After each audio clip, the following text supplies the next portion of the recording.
Shalom shalom, Yesu ashimwe cyane. Yesu abaha umugisha muri iki gitondo cyiza yongeye kuturemera.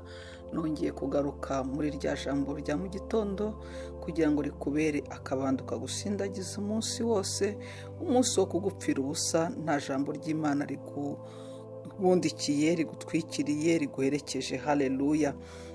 Rero aho waba uri hose, waba witegura ujya mu kazi, waba wageze mu kazi, waba uri mu rugo, waba uri mu gakonje, waba uri muri bizinesi yawe, waba ujyanye n'abana ku ishuri, ndagira ngo nongere nganire nawe ku ijambo rigufi rikubera impamba y'umunsi.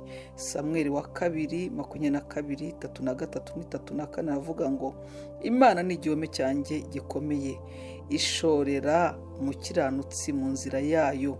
Ishorera umukiranutsi mu nzira yayo, ihindura ibirenge bye nk'iby'imparakazi, impagarika ku misozi yanjye. Haleluya, Yesu ashimwe.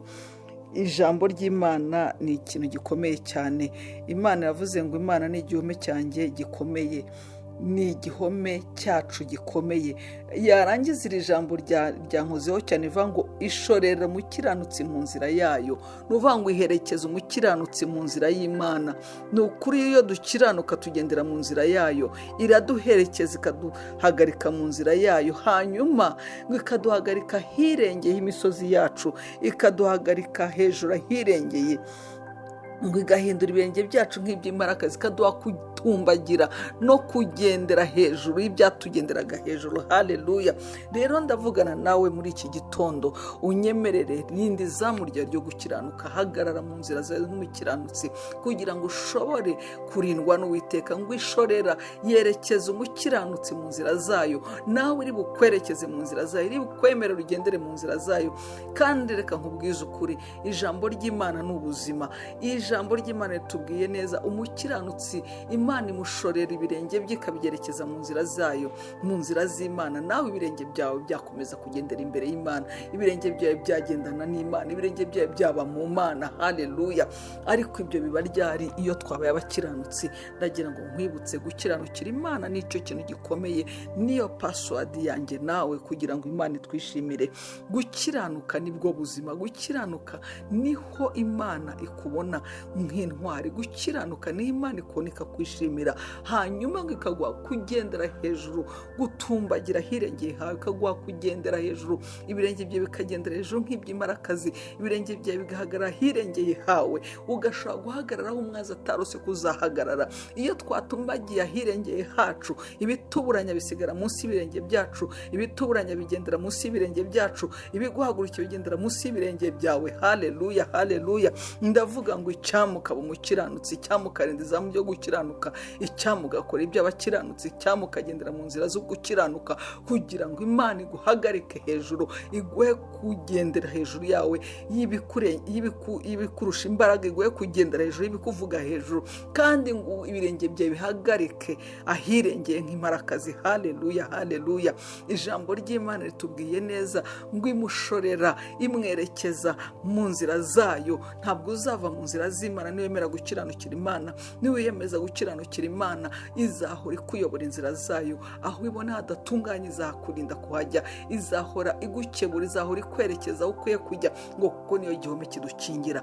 Bene data, ndavuga ngo iri jambo rikubere intwaro uyu munsi. Ongera utekereze, ese muri iki cyumweru ko ndi kukubwira uracyakiranukira Imana? Ongera urebe izamu rye, ongera wisuzume, ongera urebe aho utagenda neza. Wari uzi ko iyo dukiranukiye Imana iduha kugendera hejuru y'ibituvuga hejuru, iduha kugendera hejuru y'ibikomeye? Ijambo ry'Imana ndarikunda cyane, ravuga ngo ibyago n'amakuba by'abakiranutsi ni byinshi, ngo ariko turengera muri byose. Ku iturengera ite? Iduha kubigendera hejuru, iducira inzira, idushorera itugenda mu nzira zayo, ikabikunyujije aho umwanzi atatekereza ko izakunyuza, ikakurenza iminsi umwanzi atigeze arota kuzarenga. Haleluya. Ariko igikomeye ni iki? Njye nawe turakiranukira Imana.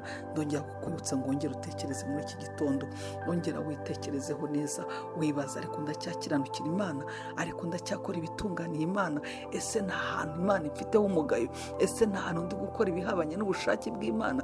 Ese ntawe ndi gukora ibihabanye n'icyo Imana ivuga? Ese ntawe ndi gukora ibihabanye n'icyo Imana ishakaho? Ese ndi mu nzira zayo koko? Ese ndi uwayo, nkwiye kwitirirwa Imana? Haleluya! Imana rero iduhana umugisha, turinde izamu ryacu. Reka mbasengere.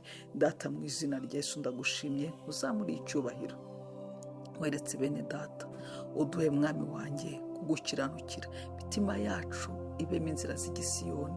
Mwami, tugukiranukire ku gato no ku kanini, turinde imitima yacu gutana no kuva mu cyerekezo cy'ubushake bwawe Mwami, kugira ngo duhore tunezeza izina ryawe, maze uduhagarike ahirengeye hacu, dushobore gutumbagira kugendera hejuru y'ibyatwigenderaga hejuru. Ineza yawe twomeho, ubuntu bwawe bugendane natwe uyu munsi. Mwami, utubereho umunezero, kugirirwa neza n'imbabazi bitwomeho umunsi wose. Haleluya, haleluya. Shalom, shalom. Umunsi mwiza bene data. Turacyavuga kuri ya topiki twavuzeho muri iki cyumweru ivuga ngo Uwiteka yita kuba mukiranukira. Ni ukuri, rinda izamu ryawe, rinda gukiranuka kwawe, urinde umutima wawe kuva mu bushake bw'Imana.